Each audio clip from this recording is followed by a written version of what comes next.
Salam sejahtera bagi kita semua. Perkenalkan, saya Junita Ria Purgirsang, guru mapel IPA di SMP Negeri 2 Kabanjahe. Kali ini saya akan berbagi praktik implementasi pembelajaran mendalam pada kelas 8 dengan materi nutrisi bagi tubuh. Mari kita saksikan bersama.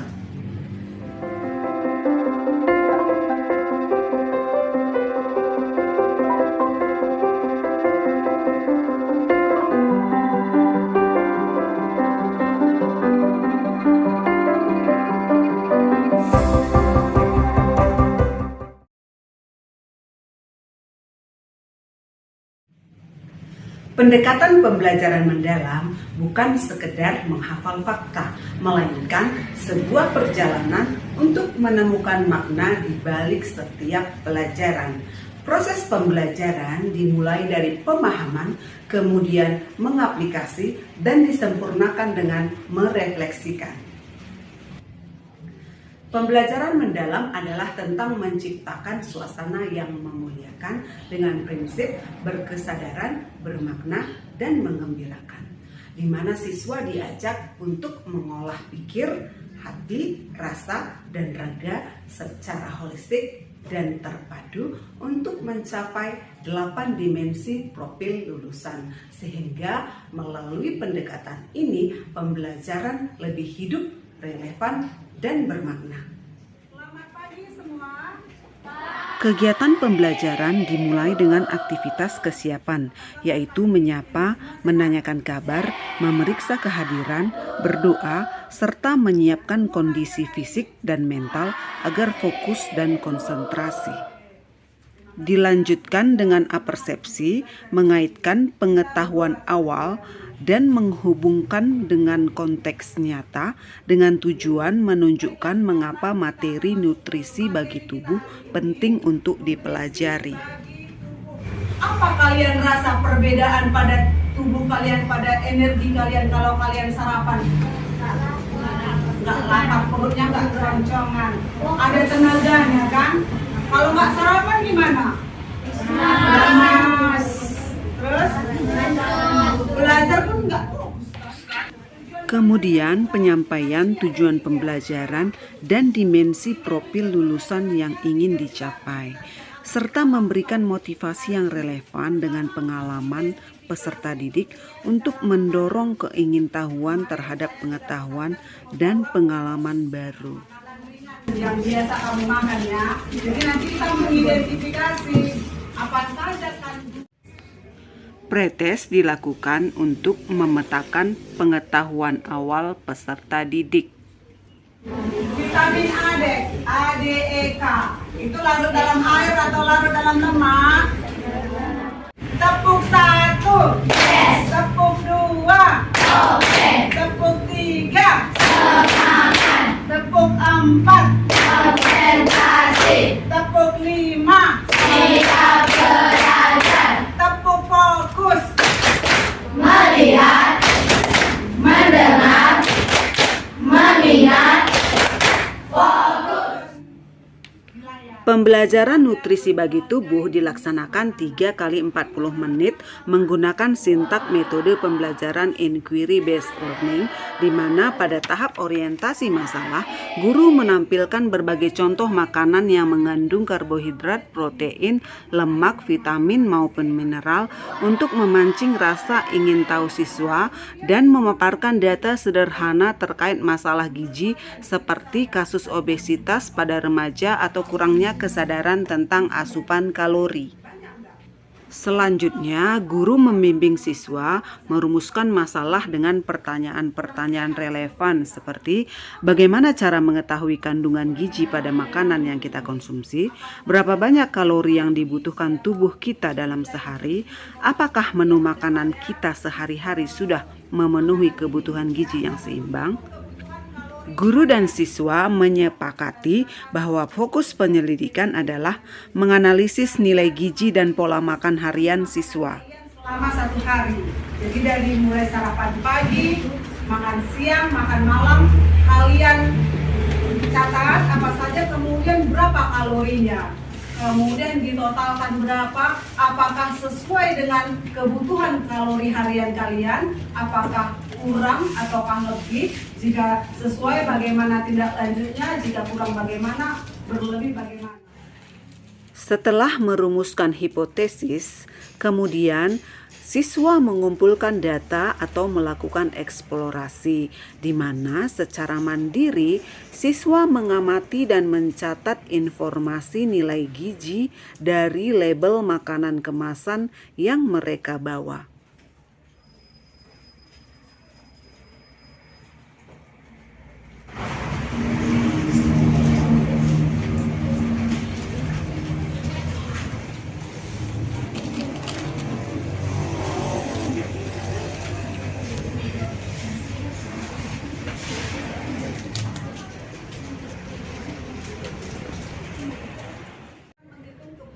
Selanjutnya, guru memfasilitasi siswa menghitung perkiraan kebutuhan kalori harian mereka menggunakan rumus Harris-Benedict berdasarkan usia, jenis kelamin, dan tingkat aktivitas fisik.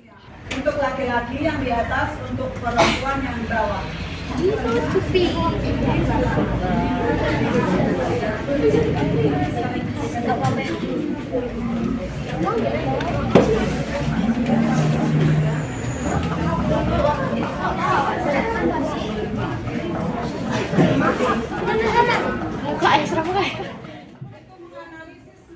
Siswa mencatat menu makanan mereka selama 1 hari.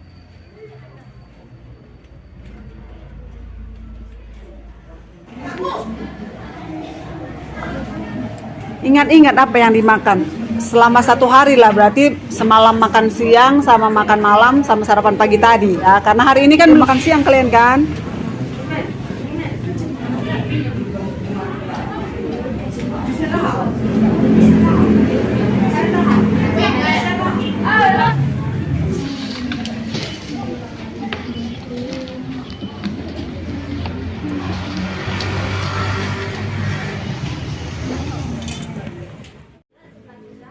Pada tahap menguji hipotesis atau menganalisis dan menyusun kesimpulan, siswa menganalisis informasi nilai gizi dari makanan kemasan yang sudah dikumpulkan.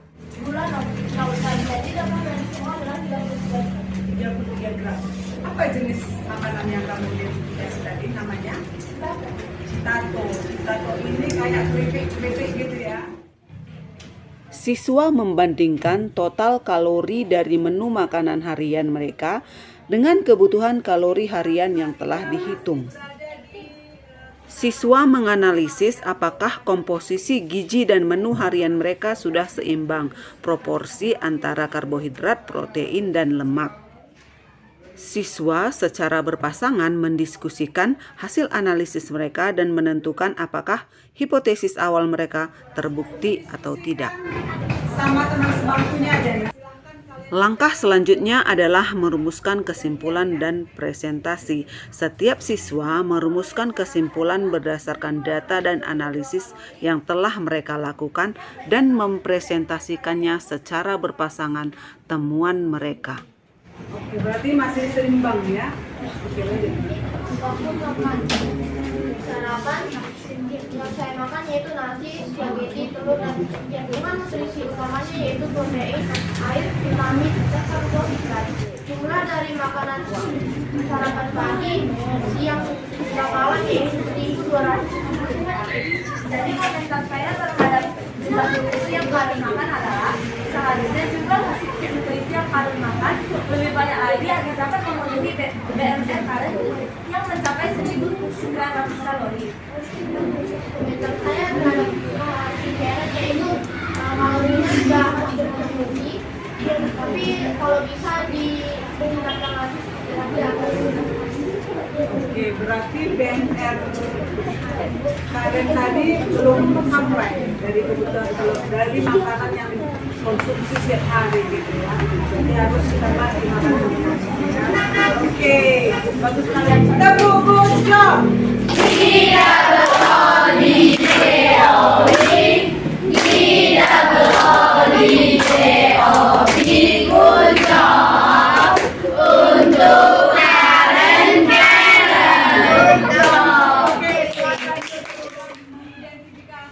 Pada kegiatan penutup, guru dan siswa bersama-sama menyimpulkan pentingnya gizi seimbang dan pemahaman akan kebutuhan kalori pribadi. Menganalisis berapa asupan kalori yang kalian makan per hari.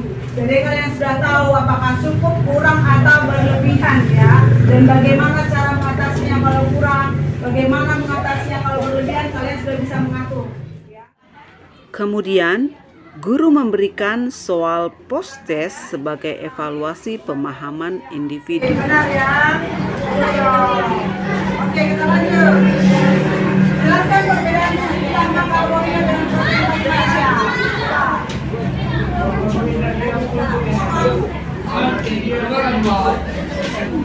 Membangun atau perbaikan sel, ya mantap. Sebelum menutup pembelajaran, guru memimpin refleksi bersama untuk memperkuat pemahaman siswa tentang pentingnya gizi seimbang, kesadaran dalam memilih makanan, dan bagaimana cara membuat keputusan yang lebih sehat dalam kehidupan sehari-hari.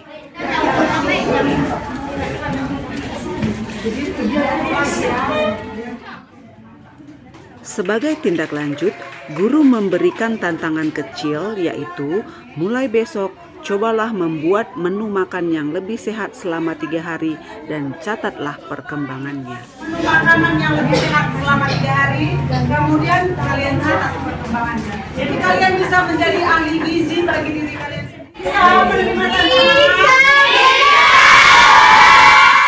Oke, terima kasih. Demikian pembelajaran kita hari ini.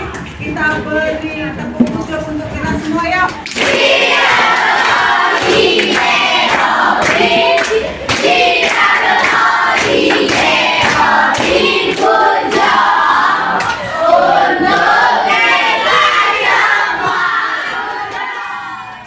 Pada akhirnya, tujuan utama dari pembelajaran mendalam adalah untuk menciptakan pembelajar sepanjang hayat. Dengan memahami, mengaplikasi, dan merefleksi, siswa membuktikan bahwa belajar bukan hanya tentang menguasai informasi, melainkan tentang memberdayakan diri untuk terus beradaptasi dan berkembang. Pembelajaran mendalam sebagai solusi untuk mewujudkan pendidikan bermutu untuk semua. Demikianlah praktik implementasi pembelajaran mendalam yang sudah saya lakukan. Semoga bermanfaat. Terima kasih.